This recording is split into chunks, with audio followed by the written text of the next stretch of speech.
Voilà. Oui, j'ai allumé, j'ai allumé. Bon. Peut-être que vous avez déjà vu cette tête, dans 2 vidéos différentes. Et puis là, on regarde, on est là ensemble. Ouais. Et puis, là, on discutait comme ça. Puis je me suis dit, mais c'est dingue ça. Mais vas-y, raconte. Alors, on commence par quoi? Alors, vous regardiez un live avec ce bonhomme-là. Exactement, voilà. Vous regardez les lives le mardi soir. On n'est pas des groupies, hein. Non, pas du tout. Non, mais... on regardait un live. Oui, tu voulais dire.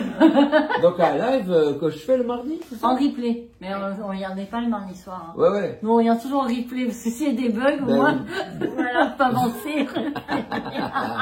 Il y a souvent des bugs. Ça arrive. Marie, moi je ne sais pas, je ne sais même pas, tu vois. Il joue, hein. Oui, il fait chaud à l'intérieur. Hein. On est dit, il fait chaud, hein. Il fait chaud ici. Tu vois que l'autre côté, ils se disent, ah ouais, c'est vrai, hein. C'est surtout qu'ils vont le regarder une autre fois. Et donc, tu regardes en hiver et ils vont en dire, en fait, on a regardé un live. Soir. On était ici même, derrière. Voilà. Et on discutait, puis après on a regardé un live et on a été beaucoup touchés parce que Alain a dit, je sais plus sur quoi, mais c'est Jésus qui nous aime et tout ça, qui nous soutient. En gros, mais je me rappelle. Il nous soutient en gros. En gros. En gros. Non, c'est pas la chanson, je crois que c'était par rapport à une amitié ou quelque chose qui. Ah, c'est possible. Et ça nous a touchés nous parce qu'on est amis de ça vraiment parti. Voilà, ça. J'ai parlé d'une amitié où quelqu'un a coupé les ponts avec moi, peut-être. Peu importe. Ouais. Enfin bref, qu'est-ce qui s'est passé alors? Il s'est passé qu'on a mis pause sur le live. Et puis on a commencé à échanger, à partager ce qu'on ressentait l'une. Ça arrive des ressentiments, même si on se connaît depuis plus de 20 ans. Vous êtes des copines là, depuis longtemps. Amis depuis. C'est une sœur, c'est une sœur, voilà. Émotionnellement, spirituellement, c'est ma sœur. On est meilleure amie / coloc, sœur de cœur. Voilà, exactement.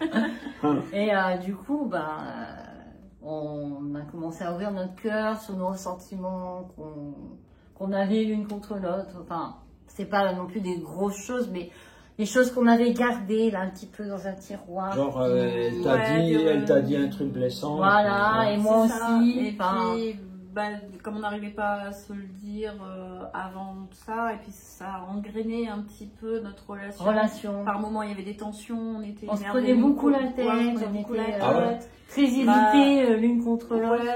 Et du coup, on pensait que l'autre pensait quelque chose, alors qu'en fait, pas du tout. On surinterprétait en fait ce que l'autre pouvait vouloir dire. Donc on était toujours sur le côté défensif, un peu. Enfin, moi, c'est comme ça que je l'avais vécu. J'étais sur le côté défensif, dans le sens. En gros, on était tellement irrités l'une contre l'autre que la moindre parole, le moindre truc nous faisait partir un petit peu en. Ouh, les feux d'artifice là! Alors, mais ça durait depuis longtemps vos disputes? Je pense que c'était petit à petit que ça s'est installé. Puis il y a une histoire qui fait que. Parce que vous êtes en coloc depuis longtemps? 6 ans. 6 ans. Donc, au fur et à mesure du temps, il y a des choses qui se sont passées entre nous, qu'on a vécues, d'autres qu'on a vécues séparément, chacune de son côté, machin et tout, mais. Normal. Voilà, une vie de coloc, quoi, et d'amis par-dessus, et du coup, ça a commencé à faire effet boule de neige un peu, puis ça devenait trop gros. Ouais, c'était pas bon, c'est pas sain ce qu'il y avait entre nous. Et puis même si on s'aime quand même amicalement, parce que on commençait une nouvelle aventure avec l'association ça. dont on a déjà parlé. Et je pense que Dieu nous a amenés à regarder ton live à ce moment-là, et celui-là particulièrement. Particulièrement pour qu'on soit touché, pour qu'il y ait quelque chose qui se passe.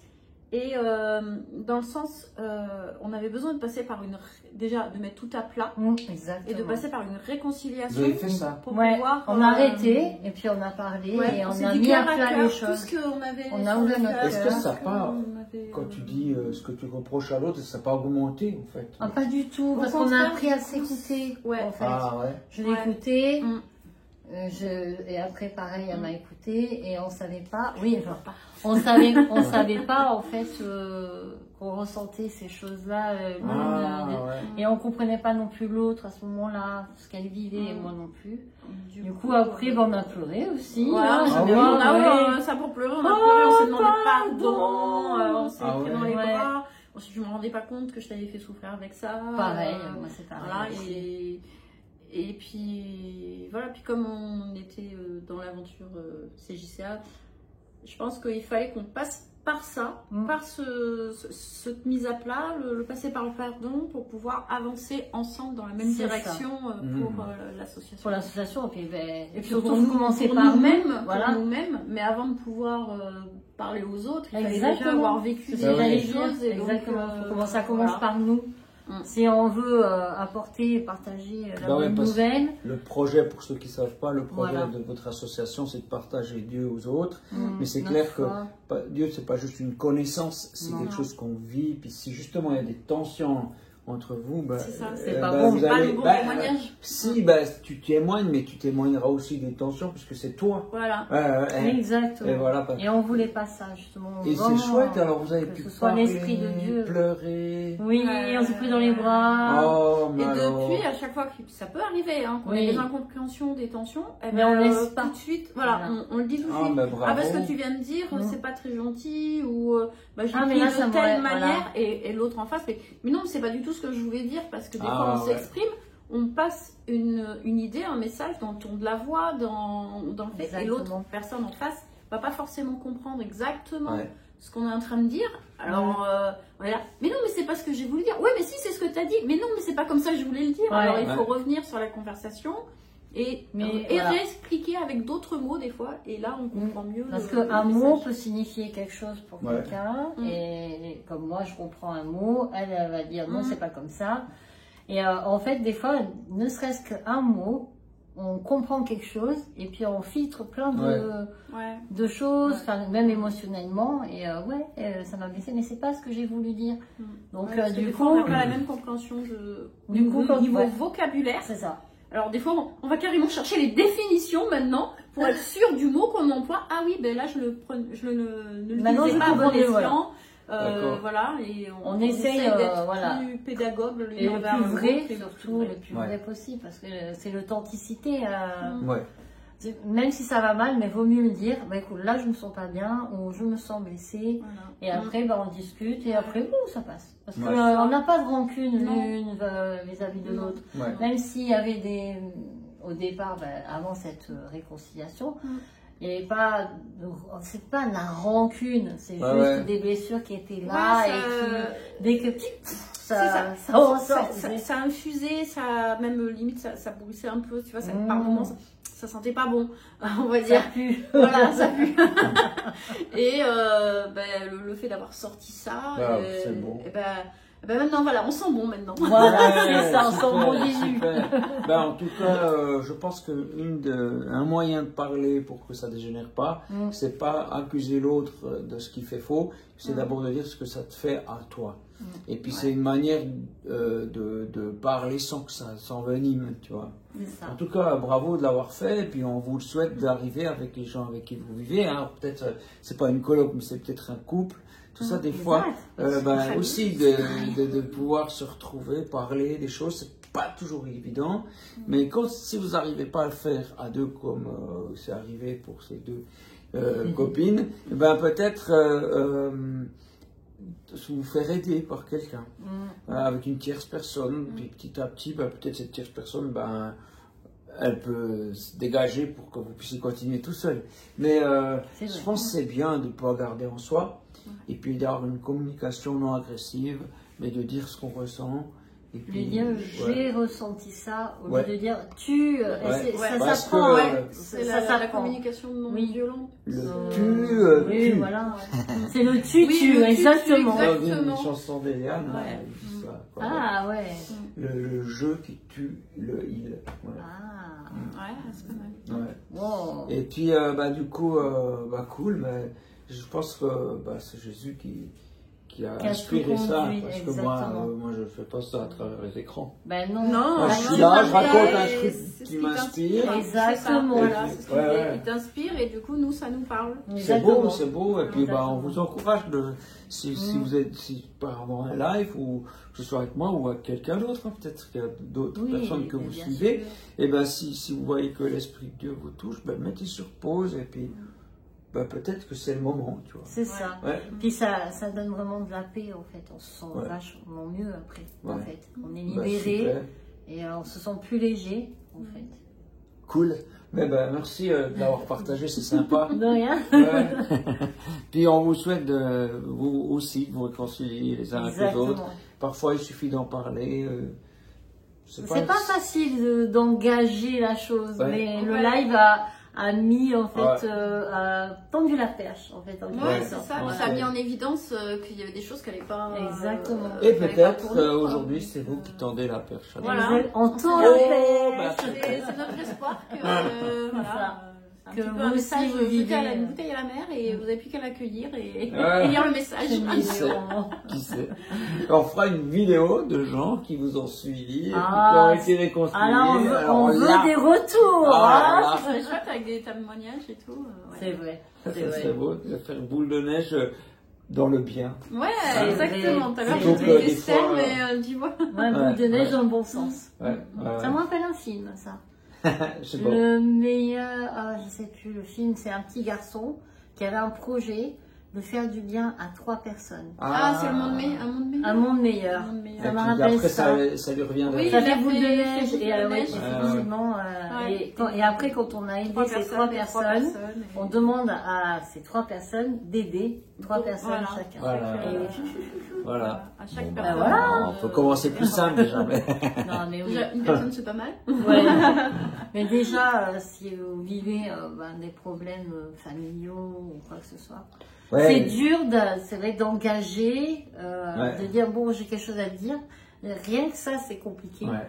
Mais une fois qu'on l'a fait, après, c'est une mise à nu en fait. Et puis c'est reconnaître que tout va pas bien et qu'on a besoin de communiquer. C'est ça, la vraie communication, c'est ça en fait. Que ce soit un couple, que ce soit une colocation, que ce soit une soeur, une mamie, ou peut-être même une famille, des enfants aussi, parents-enfants. Plusieurs personnes. Oui, voilà, ne serait-ce que des collègues, des fois il y a des malentendus dans les bureaux, dans les open space, ce genre de choses. Mais il n'y a pas tout le monde qui est prêt.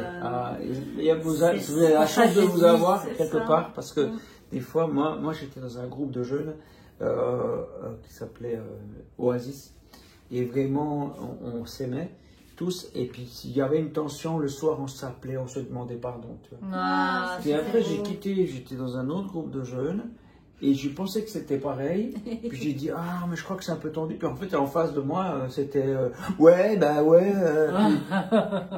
m'attends d'habitude, on s'excuse, mais puis je me suis dit tu t'es ramassé là dans la tête. Parce qu'il y a des gens, ils ont d'autres blessures, puis voilà, et puis ils n'ont pas envie forcément de... Non, ils ne sont pas prêts. Il faut être prêt aussi à vouloir donc du coup, quand ça arrive, c'est bien.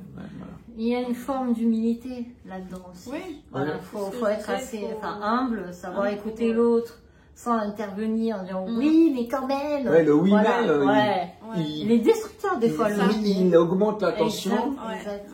Donc et peut-être aussi se mettre à la place de l'autre. Exact. Par exemple, je sais pas, vous êtes tranquillement en train de travailler, vous avez votre collègue qui arrive et qui est très agressif et machin et tout. Peut-être qu'il vient de vivre quelque chose dans sa vie à ce moment-là, où il s'est levé ce matin, il a appris une très mauvaise nouvelle. C'est ça. Il y a plein. En fait, on ne peut pas savoir ce que l'autre pense ou ce qu'il vit. Donc, il ne faut pas s'arrêter des fois, parce que des fois, ce que la personne va véhiculer, c'est pas forcément contre nous, en fait. Non. C'est juste la situation qu'elle vit qui amène des choses. Bon, après, pas toujours. Je dis pas que tout le monde est comme ça, mais des fois, en fait, ça n'a rien à voir avec nous. C'est avec lui-même ou avec d'autres personnes. Mais t'es en face, c'est toi qui prends. Voilà. Il faut éviter de prendre ça trop à cœur. Et essayer de... Ok, c'est pas pour moi, c'est... Attends que ça se calme, peut-être un peu plus calme, tu dis, avant tu as dit ça. Des fois, il y a des situations, des fois, faut pas. Moi, je dis souvent, il y a un temps pour toute chose. Et quand c'est le moment de parler, on le sait. Et à d'autres moments, c'est vraiment pas le moment de dire des choses. Et c'est juste se taire, écouter à la limite, ou s'isoler, parce que pour s'éloigner aussi, on a le droit aussi de s'isoler si la situation est trop toxique. Donc, et à un autre moment, il y a une porte qui s'ouvre, et là c'est à ce moment-là qu'il faut y aller et dire bon, ce jour-là, tu m'as dit tel chose, machin. Oh, et en général, la personne elle fait ah, mais c'était pas pour toi. Enfin, je veux dire. Oui, des fois, voilà, ça. Non, mais je suis désolée. Ou, ça débloque tout. Ou sinon, si la personne est vraiment fermée, qu'elle n'est pas du tout dans l'optique de communiquer, là, ça peut être. Oh, mais c'est bon, c'est vieux, on n'en parle plus. Oui, voilà. Ouais, ça arrive. Voilà, ça arrive aussi. Ouais, c'est dommage, c'est passé à côté de quelque chose. Oui, parce que nous, on avait vraiment vécu une belle réconciliation. On a prié après ensemble. Ah bah oui, on a appuyé sur un play pour continuer le live. Il reste encore du temps. Bon, alors. C'est ça. Et puis, ouais. Alors après, je pense aussi que au bout d'un moment, quand il y a un climat de confiance, on sait que l'autre est bienveillant, on l'a compris, quand il y a un mot de travers, on ne va pas se dire « Ah, mais pourquoi elle me dit ça ?» Parce que tu as le climat, tu dis « C'est sûrement pas ça qu'elle a voulu dire, puisque je sais que cette personne a plutôt un grand paquet de bienveillance à mon égard. Elle n'a pas pu dire ça, ça ne colle pas, tu vois. » C'est aussi ça que ça prend du temps. Eh oui. C'est ça. Voilà. Bon, on a fini.